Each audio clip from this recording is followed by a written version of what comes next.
bumili. No coffee. No, regarding the very...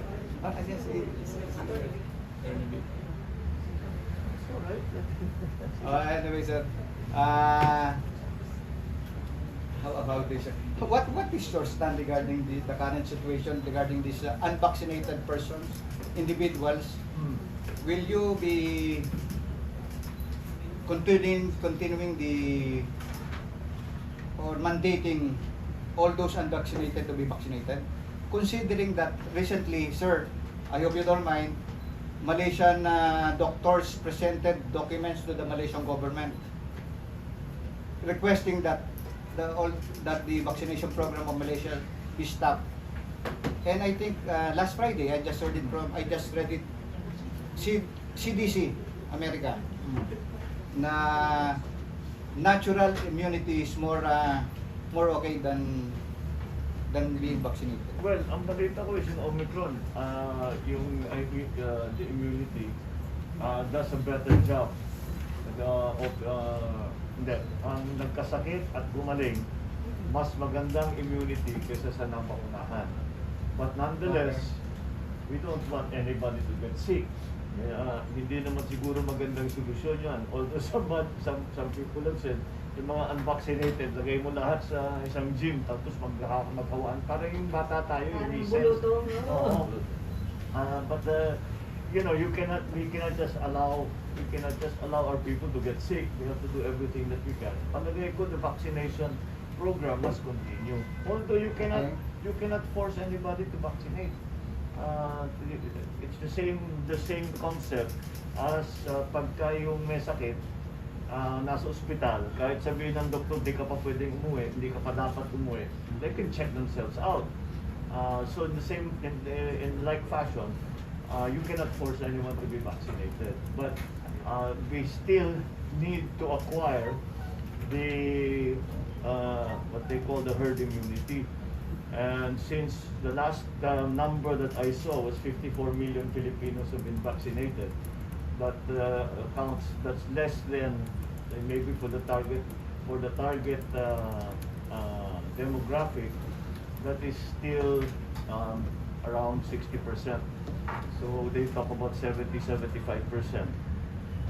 There is a hope that if the Omicron will provide the immunity, baka umabot na tayo dun sa herd immunity. But look at the advantages of being vaccinated. In other countries, like in the UK, in Europe, in Spain, in Italy, and I've spoken to friends of mine who live there, mga Pinoy, sinasabi nila, doon, kahit na ma-positive ka sa Omicron, hindi nila pinapansin. They don't wear mask, they go to work, wala na. And they say, kung nilagdating ko, di mo magparacetamol ka. Kundi hindi mo na kaya, di just stay home and magpagaling ka. And that's because they have 95% vaccination. So that would be a good place to be, I think, for the Philippines. So the vaccination still has its place. It's a little bit parang very bitter pill to swallow. Yung sasabihin natin na bayaan mo sila magkasakit, hindi naman natin pwedeng gawin yun. So tuloy pa rin natin yung pag-. Just a follow-up lang po, will the no vax, no right continue in your... Ako, in principle, I agree. Yes. Because kung talagang ayaw magpa-vaccinate yung tao, hindi mo nga mapipilit. Pero you have to think of the safety ng mga kasama niya doon sa public transport. So, the no vax, no right, in principle, it's okay. In practice, it doesn't work. Ilang araw na tayo nag-no vax, no right, pati pulis, hindi alam kung ano yung dokumento nga hanapin. Yung conductor, ang gulo-gulo. It doesn't really work. So, I don't know what we have to come up with something different. Maybe, I was thinking, maybe it will be like there are some parts of the world, yung trend pambabae lang. Kasi, di ba, meron silang, minumolesta sila dun sa mga trend na ano. So, puro babae lang. So, bakit gawin natin? Kung talagang ayaw yung papapaksin kung mag-volunteer yung driver, yung conductor, o yun po yung lahat ng hindi magpapaksinate, dito na kayo. Dito na kayo sa bus na ito. Para hindi naman mapigil yung trabaho nila. Because right now, to a Filipino, work is more important than COVID. Because sasabihin nga nila, ang dami na, how many times you members of the press, I'm sure you've heard this many times, na sinasabihan ng tao, huwag kayong lalabas, huwag kayong mag-iingat kayo. Hindi na baling magkasakit, basta't makatrabaho ako ng konti, wala na ako ipakain wala na akong pambayad So whatever, hindi na bali, I'll take the risk. So we are at that point, so we cannot, hindi na tayo pwedeng mag-lockdown, hindi na natin pwedeng pigilan. We have to get people back to work. Otherwise, baka masyado ng malalim itong butas na hindi na tayo makalabas ulit. So, yes, in principle, but we have to do a better job because I see the reports.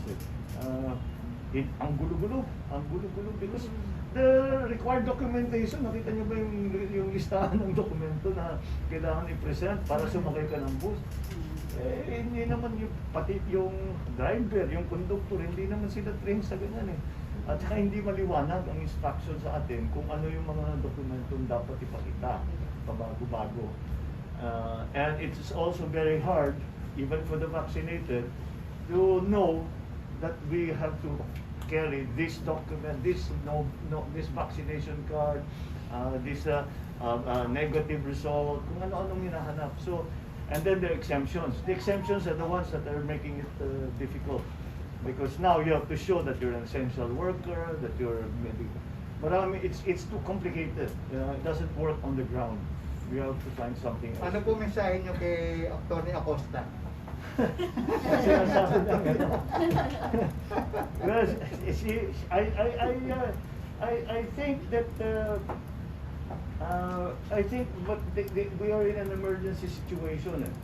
So tama rin si Percy that she's saying that na hindi that we should not how do you say we should not show a prejudice against a certain group of people. And I think that her concern is correct. But there is also the issue of public safety. These are the balances that COVID has brought into our lives.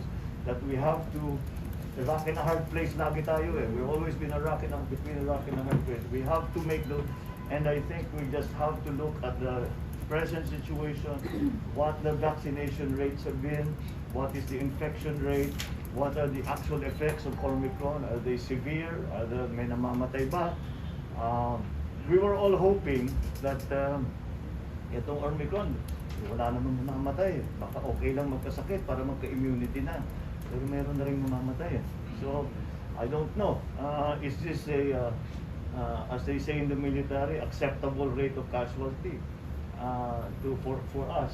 Again, these are the kind of bitter and difficult decisions that COVID has brought into our lives. So those assessments will have to be made by the doctors, will have to be made by our best researcher based on the best science that we can find, and the situation at that time. Is the spread rapid? Is it like they say in NCR is coming down?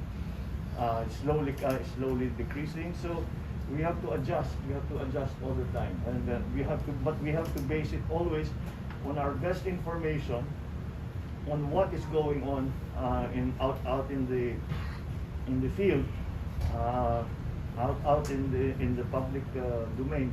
Kung ano ba talaga nangyayari? Is it getting worse? Is it getting better? What is it that we can do? Itong mga kaya ngayon no box no ride, is it practical for one? It's hard to enforce.